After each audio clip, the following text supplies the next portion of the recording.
Hello dear students. तो पिछले video में हम लोगों ने यहाँ तक पढ़ा था जिसमें हम लोगों ने कुछ डिफरेंसेस पढ़े थे प्लांट सेल और एनिमल सेल में, कि एनिमल सेल में सेल वॉल होता है और प्लांट सेल में केवल सेल मेम्ब्रेन होता है। दोनों में सेल मेम्ब्रेन होता है, प्लांट सेल और एनिमल सेल में, लेकिन सेल वॉल एक्स्ट्रा प्रोटेक्शन के लिए केवल प्लांट सेल में होता है जो सेलुलोज का बना होता है। तो यहाँ तक हम लोगों ने पढ़ा था। कुछ बैक्टीरियल सेल्स में भी सेल वॉल होता है।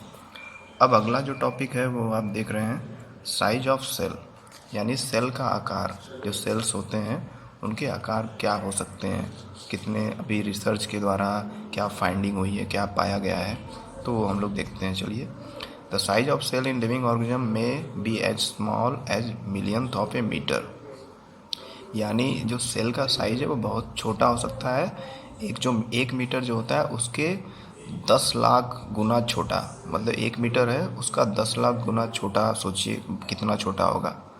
तो उतना छोटा भी सेल हो सकता है, पाया गया है, इसलिए इसके बेसिस पे बताया जा रहा है। May be as large as few centimetre, और कभी कभी कुछ सेंटीमीटर तक हो सकता है।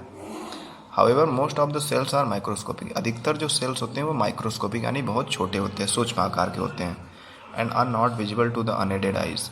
अनएडेड आइज का मतलब होता है कि हम लोग कोई पावरफुल चीज़ यूज किए बिना देखें तो उसको अनएडेड आइज बोलते हैं। एडेड आइज का मतलब है कि कोई मैग्नीफाइंग ग्लास या माइक्रोस्कोप की हेल्प से कुछ देख रहे हैं तो एडेड आइज बोलेंगे। अनएडेड आइज मतलब ऐसी खुली आंखों से तो नहीं देख पाएंगे अधिकतर सेल्स को, क्योंकि बहुत ही छोटे होते हैं। मैक्सिमम सेल माइक्रोस्कोपिक होते हैं यानी अति सूक्ष्म होते हैं। They need to be enlarge और मैग्नीफाइड बाय द माइक्रोस्कोप। इसलिए माइक्रोस्कोप एक इंस्ट्रूमेंट जो है, माइक्रोस्कोप का यूज होता है जो क्या कर देता है, उनके इमेज को, उनका जो इमेज दिखता है उसको बड़ा कर देता है, मैग्नीफाई कर देता है। मैग्नीफाई या एनलार्ज कर देता है, दोनों का एक ही मतलब है। जिससे क्या होता है कि हमको क्लियरली वो दिख पाता है, अदरवाइज ऐसे नहीं दिख पाता है। The smallest cell is 0.1 to 0.5 micrometre. जो सबसे छोटा सेल रिसर्च के द्वारा पाया गया है वो 0.1 से लेकर 0.5 माइक्रोमीटर का बैक्टीरिया है। कोई बैक्टीरिया होगा, उनके सेल्स इस रेंज में पाए गए हैं, इतने छोटे। ठीक ना। अब इसको मैं कोई पेज जैसे 0.1 देखिए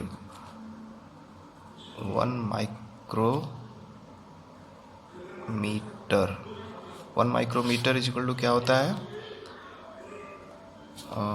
10⁻⁻⁻6 मीटर। समझ रहे हैं, इतना गुना मतलब इतना छोटा। पावर में -6 मतलब मिलियन यानी 10 लाख गुना छोटा मीटर से। तो 1 माइक्रोमीटर, ये 1 भी नहीं है, 0.1 माइक्रोमीटर है। माइक्रो को ऐसे भी लिखते हैं म्यू से, 1 माइक्रोमीटर। ठीक है ना। माइक्रो को इस तरह यू भी लिखते हैं, म्यू एम, माइक्रोमीटर। तो इतना छोटा है ये सेल बैक्टीरिया का। The largest cell measuring 170 mm into 130 mm। ठीक है, लंबाई चौड़ाई दिया हुआ है सेल का कि 170 मिलीमीटर से 130 मिलीमीटर का है, जो कि किसका है, ऑस्ट्रिच का है। एक सबसे बड़ा सेल जो होता है वो ऑस्ट्रिच का अंडा होता है, जिसका आकार 130 मिलीमीटर लंबा और 170 मिलीमीटर लंबा लेंथ में और 130 मिलीमीटर ब्रेथ में, चौड़ाई में है। ठीक, तो ये दिया हुआ है। उसके आगे एक एक्टिविटी देख लेते हैं। Boil an egg, hence egg, remove the cell. कोई अंडा लीजिए, उसको बॉयल कर दीजिए। बॉयल करके उसके बाहर का जो शेल है, उसके बाहर के सेल को हटा दीजिए। जो ऊपरी हार्ड कवरिंग होता है कैल्शियम का, उसको हटा दीजिए। व्हाट डू यू ऑब्जर्व, आप क्या देखेंगे, white material surround the yellow part. तो अंडे का जब वो छिलका निकाल देंगे, बाहरी हार्ड सरफेस, तो वाइट तरह का मटेरियल दिखेगा, सफ़ेद स्पंजी टाइप का, क्योंकि उसको बॉयल हम लोग कर दिए हैं। तो वो वाइट मटेरियल क्या होता है, एल्बुमिन होता है। एल्बुमिन एक तरह का क्या होता है, प्रोटीन होता है, विच सॉलिडिफाई ऑन बॉइलिंग। तो अगर अंडा ऐसे हम लोग फोड़ देंगे तो वो लिक्विड फॉर्म में सारा चीज़ें निकलेंगी, लेकिन उसको बॉयल कर दिए, हीटिंग दिए, तो वो क्या हो गया, सॉलिडिफाई हो गया। तो ये एक तरह का एल्बुमिन प्रोटीन होता है। और जैसे ही अंडे को बॉयल करते हैं, एक सफिशिएंट टेम्परेचर देते हैं, मतलब सूखे अंडे को ऐसे रखेंगे, मतलब पानी में उबालने के बजाय उसको डायरेक्टली हीट देंगे तो बर्स्ट कर जाएगा, फूट जाएगा। तो इसीलिए उसको बॉयल करेंगे, सफिशिएंट टेम्परेचर देंगे, तब उसमें एक अंदर का प्रोटीन सॉलिडिफाई हो जाएगा, सॉलिड हो जाएगा। ठीक। The yellow part is yolk. और अंडे को अगर मान लीजिए, बहुत सारे लोग अंडे खाते होंगे तो वो जानते होंगे कि अंडा जो हो गया है ना, ये अंडा हो गया, इसके छिलके को मान लीजिए निकाल दिया गया है।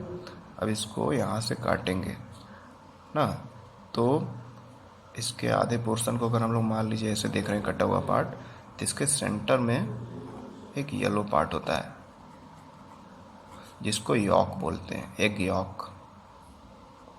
ठीक ना।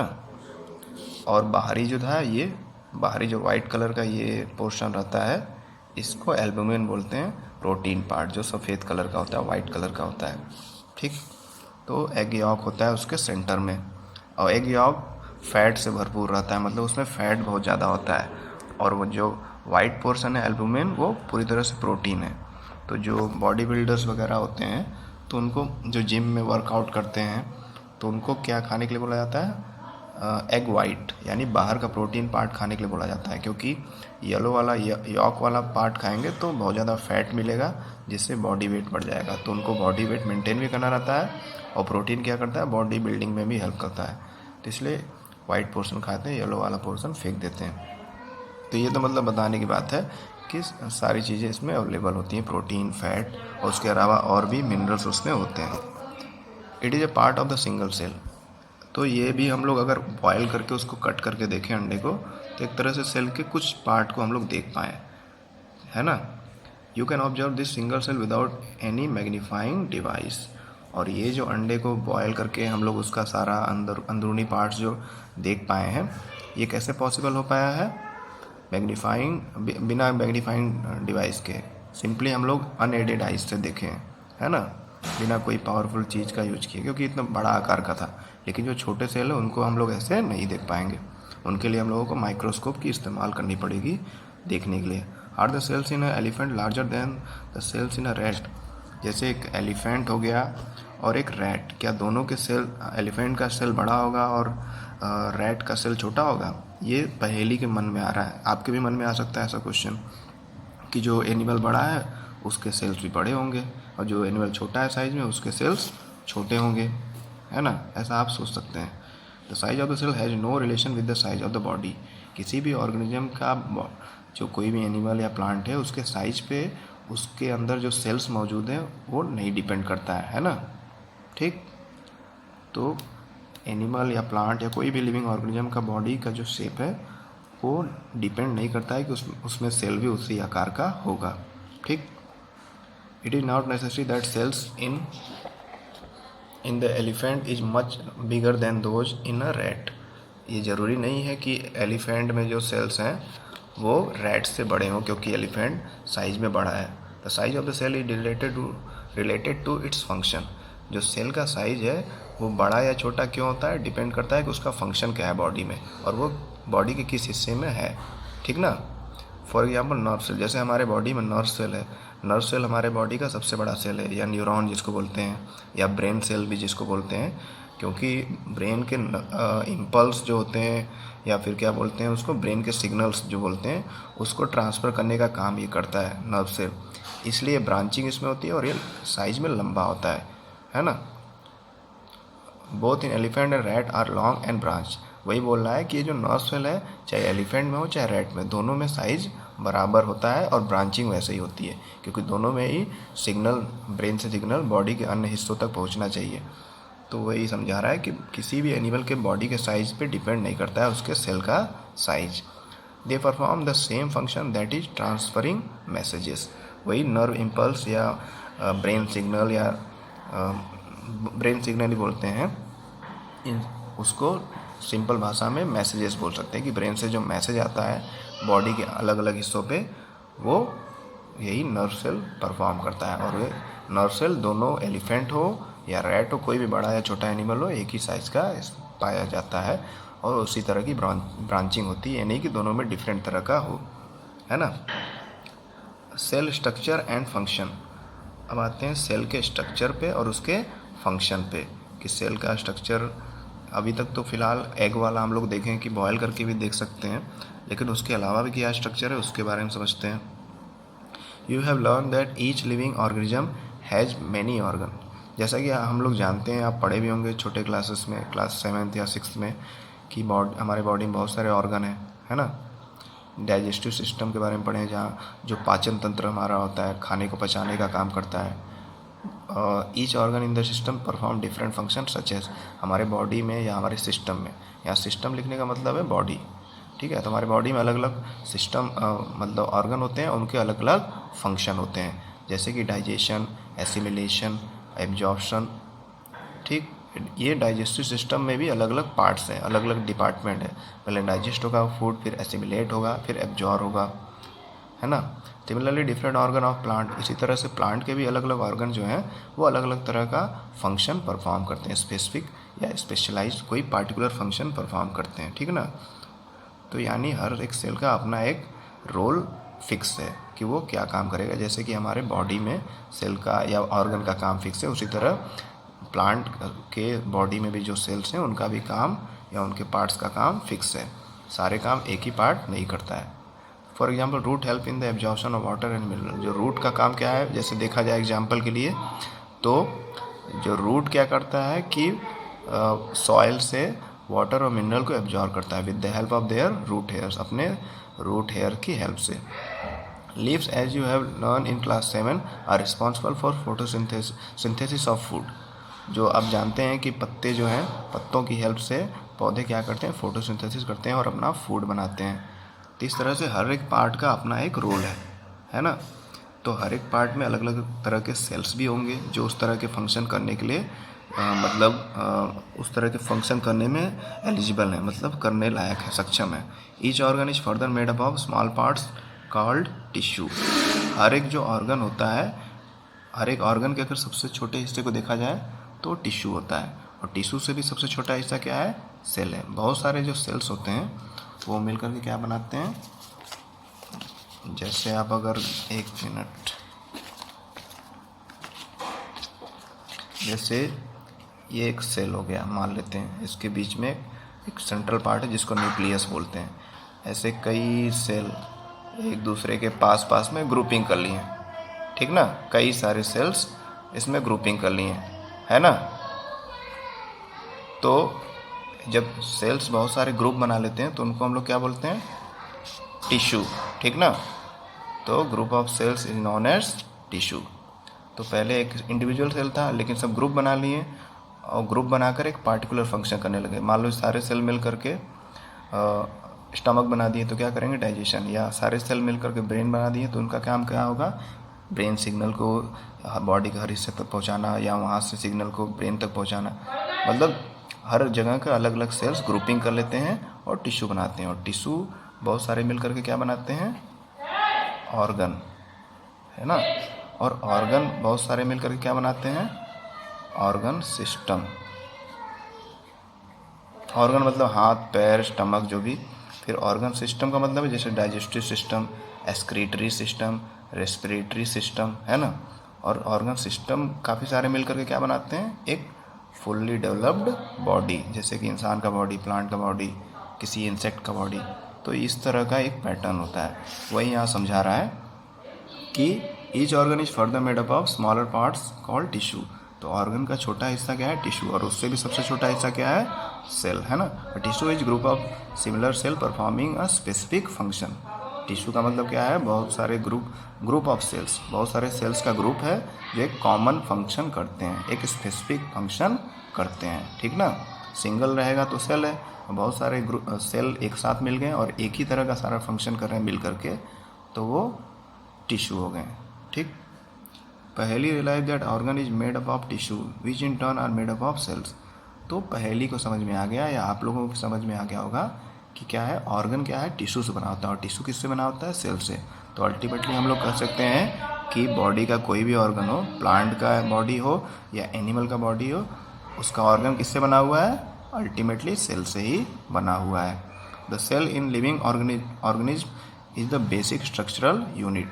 जो लिविंग ऑर्गेनिज्म में बेसिक स्ट्रक्चरल यूनिट है वो क्या है? सेल। यानी जो मूलभूत सबसे मेन जो ढांचा तैयार करता है किसी भी चीज़ के स्ट्रक्चर का, किसी भी लिविंग ऑर्गेनिज्म के स्ट्रक्चर का, वो कौन है?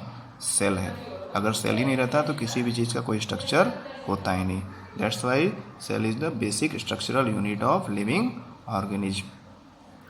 अगला पार्ट समझते हैं हम लोग, पार्ट ऑफ द सेल्स। अब ये तो हम लोग समझ गए कि सेल्स के क्या स्ट्रक्चर है, फंक्शन है, कि सेल बहुत सारे तरह के फॉर्म बनाता है, ऑर्गन सिस्टम इस तरह। अब सेल्स के पार्ट हम लोग 1 बाय 1 पढ़ते हैं। पहला है सेल मेम्ब्रेन, है ना। सेल मेम्ब्रेन जैसा कि मैंने अभी बताया था, एक मिनट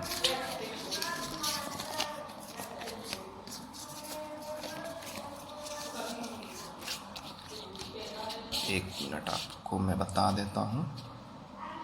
ये मान लीजिए कोई सेल हो गया, सर्कुलर मान लेते हैं। अधिकतर सेल जो है स्फेरिकल या सर्कुलर शेप के पाए गए हैं, तो अधिकतर सेल के लिए हम लोग सर्कुलर बना सकते हैं।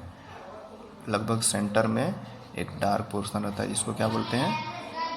न्यूक्लियस, ठीक ना, न्यूक्लियस। और ये जो सबसे बाहरी बाउंड्री होता है सेल का, जो कवरिंग रहता है बाहर से, उसको क्या बोलते हैं? सेल मेम्ब्रेन, ठीक ना, cell membrane.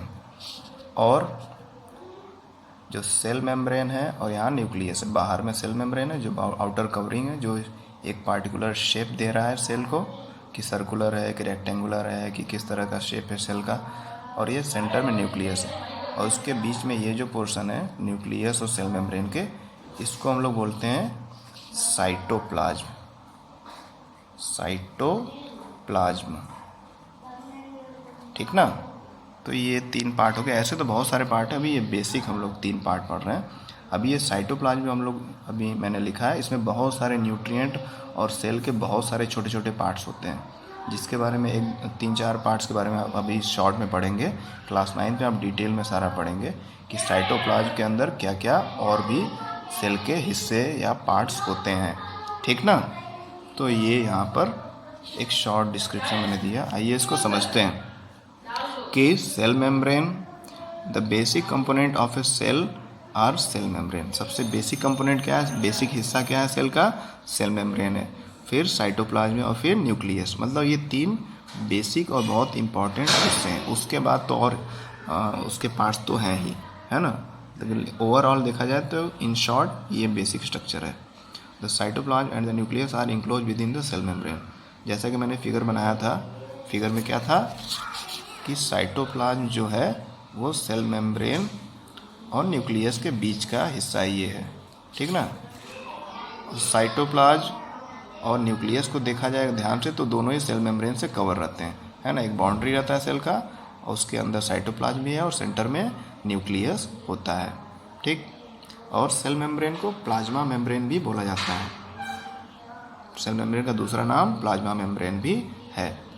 The membrane separate cells from one another and also cell from the surrounding medium. ये जो सेल होता है, ये जो मेम्ब्रेन होता है, इस the cell membrane separate cells from another also the cell from the. ये जो सेल मेम्ब्रेन है एक सेल को दूसरे से अलग रखता है ना, एक बाउंड्री क्रिएट करता है कि 2 सेल मिक्स ना हो जाएं, इसलिए एक बैरियर का काम करते हैं, पार्टीशन का। जैसे कि रॉबर्ट हुक ने जब खोजा था तो उन्होंने देखा था कॉर्क के सेल कि हर एक सेल के बाहर एक बाउंड्री है जो दूसरे सेल्स से उसको सेपरेट कर रही है, अलग कर रही है ना। तो यहाँ भी सेल मेम्ब्रेन जब फाइंडिंग हुआ लिविंग सेल का तो यही सब देखा गया कि सेल मेम्ब्रेन जो है या प्लाज्मा मेम्ब्रेन जो है वो एक सेल को दूसरे सेल से अलग कर रहा है, ठीक है, या उसको सराउंडिंग से अलग कर रहा है। जिस मीडियम में है, कोई माध्यम में है, वाटर में है, कोई सेल या कहीं भी है, तो उसको बचा रहा है बाहरी चीज़ों से, एक पार्टीशन, एक बाउंड्री क्रिएट कर रहा है। The plasma membrane is porous and allows. जो प्लाज्मा मेम्ब्रेन या सेल मेम्ब्रेन है वो पोरस है, मतलब उसमें छोटे छोटे छेद हैं जो किस चीज़ का अलाउ करता है? मूवमेंट ऑफ सब्सटेंस और material both inward and outward. ये प्लाज्मा मेम्ब्रेन जो है ये कुछ चीज़ों को अपने पोर्स के थ्रू, जो इसमें छोटे छोटे छेद हैं उसके थ्रू अलाउ करता है कि अंदर आ सके सेल के, या कुछ चीज़ों को अंदर से बाहर की तरफ पुश करता है, ठीक है। तो ये क्या दिया हुआ है, एक्टिविटी 8.3, ये ओनियन पील वाला तो शायद दिया हुआ है, हाँ ओनियन पील का दिया हुआ है। तो यहाँ पे पहले हम लोगों ने समझ लिया कि सेल मेम्ब्रेन जो है वो पोरस होता है, काफ़ी पतला होता है, एक शेप देता है सेल को और एक बाउंड्री क्रिएट करता है सेल के लिए। इससे हर सेल सेपरेट रहता है और इसमें जो छोटे छोटे छेद होते हैं, पोर्स होते हैं, उससे कुछ चीज़ों का ट्रांसफ़र होता है सेल के अंदर से सेल के बाहर या एक सेल से दूसरे सेल में, ठीक ना, इन पोर्स के थ्रू। और इसमें ख़ास बात जो है वो हम लोग आगे पढ़ेंगे, अभी मैं बताऊंगा तो आप कंफ्यूज हो सकते हैं। तो आगे पहले ये एक्टिविटी देख लेते हैं, और नहीं तो बता ही दे रहा हूँ मैं कि ये जो मूवमेंट होता है चीज़ों का सेल मेम्ब्रेन से सेल के अंदर, यानी मतलब बाहर से, सेल के बाहर से कोई चीज़ सेल के अंदर आएगी मेम्ब्रेन के थ्रू और सेल के अंदर से कुछ चीज़ बाहर जाएगी, लेकिन सारी चीज़ों को ये ट्रांसफ़र करने नहीं देता है सेल मेम्ब्रेन। सेल मेम्ब्रेन कुछ सेलेक्टेड चीज़ों को ही सेल के अंदर आने देता है या सेल के बाहर भेजता है या फेंकता है, ठीक ना। इसलिए सेल मेम्ब्रेन को या प्लाज्मा मेम्ब्रेन को सेलेक्टिवली परमिएबल बोला जाता है। सेलेक्टिवली परमिएबल का मतलब ये चीज़ों को सेलेक्ट करता है कि क्या चीज़ सेल के लिए सही है, तो वो उसको अंदर आने के लिए अलाउ करता है।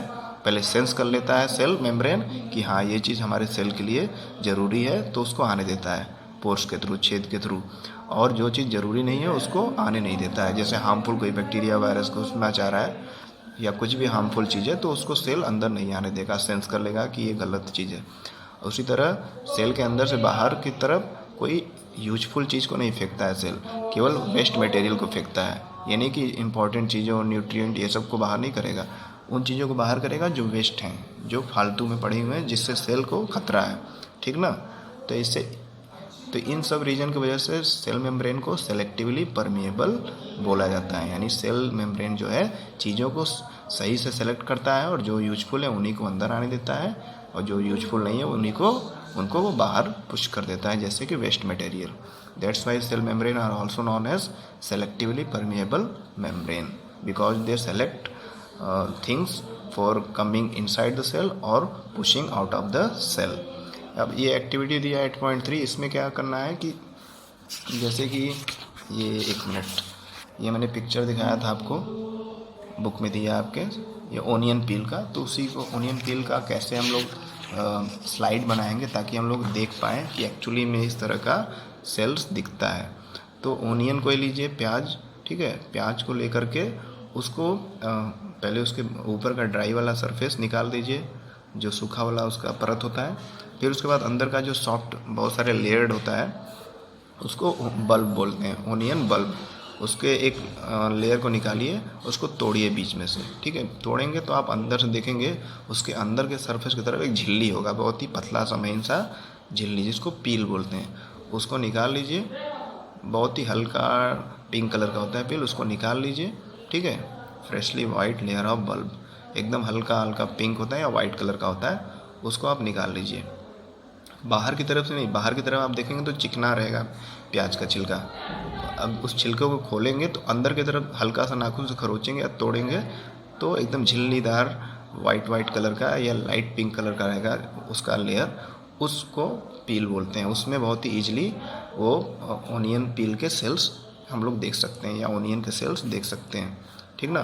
फिर ये हम लोग पतला सा झिल्ली निकाल लिए, ठीक है। इस झिल्ली को निकाल करके फोर्सेप मतलब एक चिमटी होती है या चिमटा बोलते हैं, चिमटा नहीं बोलेंगे, चिमटी छोटी सी होती है जो लैब में यूज की जाती है किसी चीज़ को एक जगह से दूसरी जगह उठा कर रखने के लिए। तो फोर्सेप की हेल्प से क्या करेंगे, उसको रख देंगे।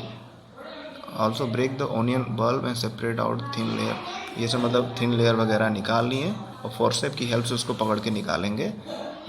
मतलब वो जो उसका थिन लेयर है प्याज का, उसको हम लोग फोर्सेप की हेल्प से निकालेंगे, यानी कि हाथों से ही नोच कर निकालने लगे।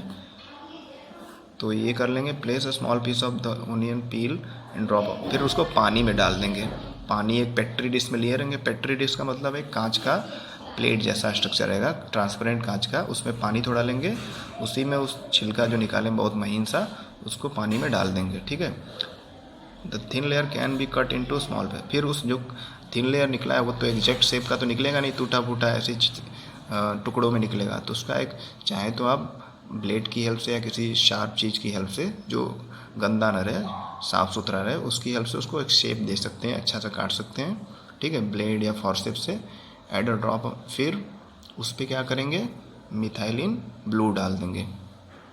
क्या कर देंगे आप, methylene blue solution to the layer and cover. फिर मिथाइलिन ब्लू डाल करके उसको कवर कर देंगे, ठीक ना। While placing the cover slip ensure there are no air bubbles. और जब कवर स्लिप रखेंगे तो क्या होगा, ये आप इंश्योर कर लेंगे कि उस पर कोई भी एयर बबल नहीं। अगर कोई बबल आ जाएगा तो क्या होगा कि उसका इमेज माइक्रोस्कोप में क्लियर नहीं दिखेगा और हमारा एक्सपेरिमेंट मतलब रॉन्ग हो जाएगा और पूरा एक्टिविटी बेकार हो जाएगा, है ना। अब आपको कवर स्लिप नहीं समझ में आ रहा होगा, इसके लिए मुझे आपको समझाना पड़ेगा। कोई पेज, एक मिनट, वेट अ मिनट। चलिए इस पे बताता हूँ मैं कि मान लीजिए ये प्याज का छिलका ऐसे इस शेप का है, बहुत महीन सा एकदम थिन लेयर है, पील है। इसको पानी में रखें। ये एक होता है पेट्री डिश, प्लेट टाइप होता है कांच का, इससे पानी है, इसमें ये थोड़ी देर के लिए रख देंगे, डिप कर देंगे पानी में ताकि सूखे ना, क्योंकि बहुत ही थिन रहता है। फिर फॉरसेप की हेल्प से एक पहले ये लेंगे स्लाइड, एक रेक्टेंगुलर, परफेक्ट रेक्टेंगुलर शेप का छोटा सा स्लाइड होता है, जैसे ब्लेड आप देखे होंगे, ब्लेड के आकार का, ब्लेड से थोड़ा सा सकरा होता है, एकदम कांच का बना हुआ, ठीक है, ट्रांसपेरेंट कांच का बना हुआ, इसको बोलते हैं स्लाइड। स्लाइड इस पे ला करके क्या रख दें, ये जो पानी में डुबोया हुआ ओनियन पील है, यहाँ से ला करके इस पे यहाँ पे रख देंगे, सेंटर में फैला कर उसको रख देंगे ब्रश की हेल्प से। एक उसका ब्रश आता है, ये नहीं कि अगर फॉरसेप लगाएंगे तो फट जाएगा। और तो यहाँ पे मान लीजिए ये रख दिए हम लोग ओनियन पील, फिर उसके ऊपर क्या डाल देंगे, मिथाइलिन ब्लू सोल्यूशन डाल देंगे। ये सोल्यूशन क्यों डालेंगे, ताकि उसका हर एक पार्ट्स क्लियरली दिखे, है ना। मैंने डाई बताया था, डाई या कोई भी कलरिंग केमिकल का यूज यही है कि उसके सेल्स के सारे पार्ट क्लियरली दिखें। मिथाइलिन ब्लू या सेफ्रेनीन भी डाल सकते हैं, सेफ्रेनीन, ठीक है। यहाँ पे मिथाइलिन ब्लू शायद गलत दिखा है आपके बुक में, एनसीईआरटी में, क्योंकि मैंने ये एक्सपेरिमेंट किया है और मिथाइलिन ब्लू जो है चिक सेल में यूज किया जाता है। और ये यहाँ पर ओनियन पील का एक्सपेरिमेंट दिया है, तो ओनियन पील के लिए क्या करना पड़ता है, सेफ्रेनिन डाला जाता है। तो ये आपकी बुक में जो प्रिंटिंग दिया है मुझे लग रहा है मिस प्रिंट है। Methylene blue plant cell absorb नहीं करता है, तो ये रॉन्ग दिया है, यहाँ पे सेफ्रेनिन होना चाहिए, ठीक ना। मिथाइलिन ब्लू चिक सेल के लिए होता है, एनिमल सेल्स मोस्टली चिक सेल, गाल के जो सेल है उसको देखने के लिए होता है, उसमें ये डिप किया जाता है।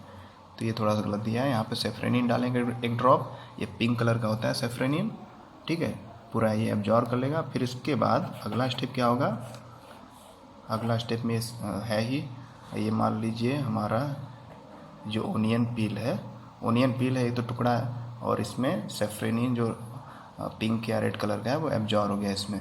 अब इसके ऊपर एक ऐसा कांच का सर्कुलर शेप का एकदम ट्रांसपेरेंट, एकदम महीन होता है, कांच का बना हुआ, इसको हम लोग बोलते हैं कवर स्लिप, ठीक है। इसको एकदम ध्यान से ऐसे रखेंगे कि ताकि इसमें कोई बबल ना आए, क्योंकि ये लिक्विड इसमें है, इसमें ये सेफ्रेनिन है, साथ में पानी में डुबोया हुआ था, तो इस तरह से रखना पड़ता है ध्यान से कि कोई भी बबल ना आए, बिना बबल बने ये पूरा ढका जाए इससे।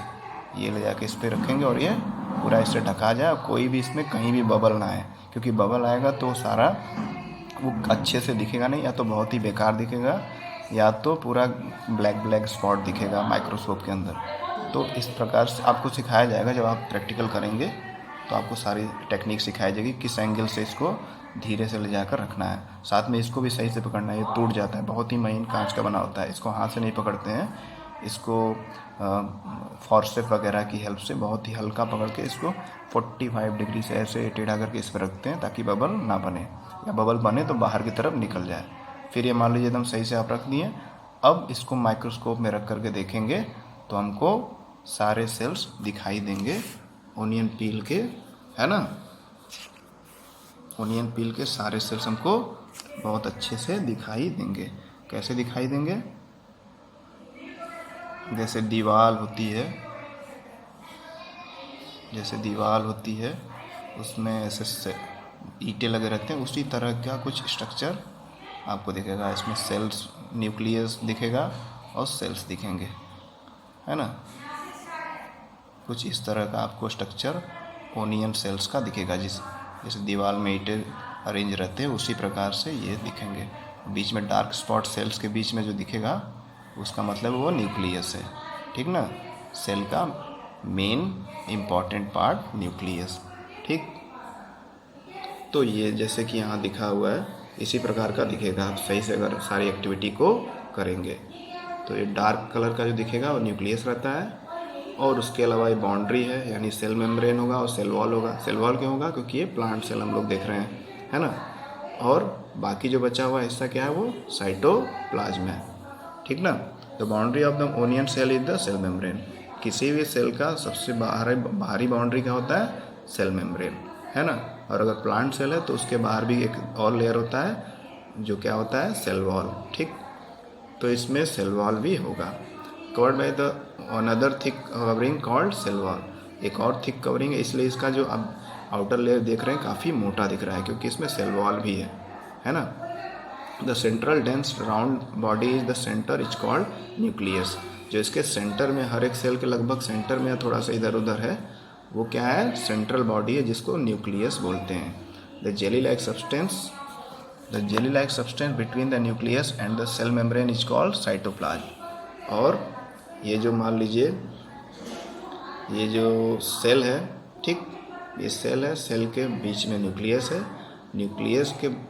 न्यूक्लियस को छोड़ करके सेल का अदर हिस्सा जो है जेली लाइक सब्सटेंस से भरा है, जेल जैसा सब्सटेंस से भरा है, जिसमें बहुत सारे मिनरल, न्यूट्रिएंट और छोटे छोटे पार्ट्स हैं, जिसको क्या बोलते हैं? साइटोप्लाज्म, ठीक ना। तो ये लिखा हुआ है कि न्यूक्लियस और सेल मेम्ब्रेन के बीच का जो पार्ट है उसको हम लोग क्या बोलते हैं? ये न्यूक्लियस हो गया, और ये सेल मेम्ब्रेन और सेल वॉल। अब बाकी बचा हुआ हिस्सा क्या है? Jelly like substance which is known as cytoplasm, ठीक। I want to know why plant cell need cell wall. ये बूझो फिर से क्वेश्चन सोचने लगा। आप भी सोच सकते हैं कि ये प्लांट में ही सेल वॉल की ज़रूरत क्यों है, एनिमल सेल में सेल वॉल क्यों नहीं होता है? तो इसका सबसे पहला तो यही रीज़न है कि प्लांट को बहुत ज़्यादा सेफ्टी चाहता है, सिक्योरिटी चाहता है। तो उस सेफ्टी पर्पज़ के लिए नेचर ने उसके सेल में एक एक्स्ट्रा प्रोटेक्शन दिया है, ताकि वो किसी भी हार्श कंडीशन को झेल पाए और ईजिली सर्वाइव कर पाए। तो ये एक्स्ट्रा प्रोटेक्शन के लिए सेल वॉल रहता है प्लांट सेल में। अब आगे इसमें देखते हैं। You have learn earlier that cell membrane gives shape of the cell. तो हम लोग पहले पढ़ चुके हैं पिछले वीडियो में कि जो इसी वीडियो में भी हम लोग थोड़ी देर पहले पढ़े थे, और पिछले वीडियो में भी थोड़ा सा पढ़े थे हम लोग कि सेल मेम्ब्रेन क्या करता है? सेल को एक पार्टिकुलर आकार देता है। In addition to the cell membrane there is outer thick layer in cells of plant. और प्लांट में सेल मेम्ब्रेन के ऊपर भी एक और लेयर होता है ना। जैसे ये सेल हो गया, ये मान लीजिए सेंटर में एक न्यूक्लियस हो गया, ठीक है, डार्क कलर का। इसके बारे में और डिटेल बाद में पढ़ेंगे। और इस सेल मेम्ब्रेन के बाहर भी एकदम उसी से सटा हुआ लेयर होता है। एक मिनट, थोड़ा सा रफ गड़बड़ बन गया, है ना। तो इसको बाहरी लेयर को सेल वॉल बोलेंगे। और ये किस में होता है? केवल प्लांट सेल में, है ना। एनिमल सेल में बाकी सारे पार्ट्स रहेंगे, केवल सेल वॉल नहीं रहेगा। तो सेल वॉल क्यों रहता है एक्स्ट्रा? क्योंकि शेप, जो सेल का शेप है वो कौन डिसाइड करता है? सेल मेम्ब्रेन ही करता है। This additional layer surrounding cell membrane is required by plant for protection. जैसा कि मैंने बताया कि सेल, जो प्लांट के सेल्स हैं उनको एक्स्ट्रा प्रोटेक्शन चाहता है, और उसी के लिए क्या होता है कि सेल वॉल, उनके सेल मेम्ब्रेन के बाहर एक और लेयर रहता है सेल वॉल का। Plant cell need protection against variation in temperature, high wind speed, atmospheric moisture etcetera. जो हमारे मौसम में आसपास में टेम्परेचर, हवा की स्पीड बढ़ना घटना, टेम्परेचर घट जाना, बहुत लो हो जाना है, बहुत हाई हो जाना, या एटमॉस्फेयर में मॉइस्चर, और जितने भी क्लाइमेटिक कंडीशन है उन सबको प्लांट और ट्री झेलता है ना। जबकि हम लोग तो कपड़े पहनकर घर में रहकर सुरक्षित हो जाते हैं, तो इन सब कंडीशन को झेलने के लिए नेचर ने इन प्लांट के सेल में एक्स्ट्रा प्रोटेक्शन दिया है, सेल वॉल का एक थिक लेयर बना करके। They are expose to this variation because they can't move, और चूँकि वो ओपन एटमॉस्फेयर में प्लांट ट्री रहते हैं और मूव भी नहीं कर सकते हैं, तो उनको थोड़ा सा सिक्योरिटी चाहिए। तो वही प्रोटेक्शन और सिक्योरिटी नेचर ने उनको दिया है उनके सेल्स में, ऐसा अलग फीचर दे करके। Cells can be observe in the leaf peel of Tradescantia, Elodea, Rhoeo. तो ये सेल्स को आप काफ़ी ईजिली उसके पत्ते के छिलकों में भी देख सकते हैं। किस किस के पत्ते के छिलकों में, किस किस प्लांट के, ट्रेडेस्केंसिया, एलोडिया, रोहियो, ठीक ना। इन 3 जो पौधे हैं इनके पत्तों का पतला छिलका निकालेंगे, जैसे अभी हम लोगों ने ओनियन पील का देखा था, तो इनके भी पत्तों का बहुत ही पतला छिलका निकालेंगे तो ईजिली हम लोग उनके सेल्स को ऑब्जर्व कर सकते हैं, देख सकते हैं माइक्रोस्कोप की हेल्प से। You can prepare a slide as in the case of the onion, जैसा कि आप लोग ओनियन पील का स्लाइड बनाकर उसको माइक्रोस्कोप के अंदर देखे थे या देख सकते हैं, उसी तरह से इन सब पौधों के पत्तों का भी पतला सा पील निकाल करके, थिन झिल्ली निकाल करके उसके भी सेल्स को ईजिली देखकर समझ सकते हैं और डिफ्रेंशिएट भी कर सकते हैं कि क्या क्या डिफरेंस है, क्या सिमिलरिटी है ओनियन के सेल में और इसके सेल में, इन सब पौधों के पत्तों में क्या डिफरेंस है, ठीक ना। तो आज हम लोग यहीं तक पढ़ते हैं, आगे हम लोग नेक्स्ट वीडियो में आगे की चीज़ों को पढ़ेंगे, ठीक। और उसके पहले एक्टिविटी भी है 8.4 यहाँ पर, ये भी हम लोग नेक्स्ट वीडियो में पढ़ेंगे। Okay, thank you.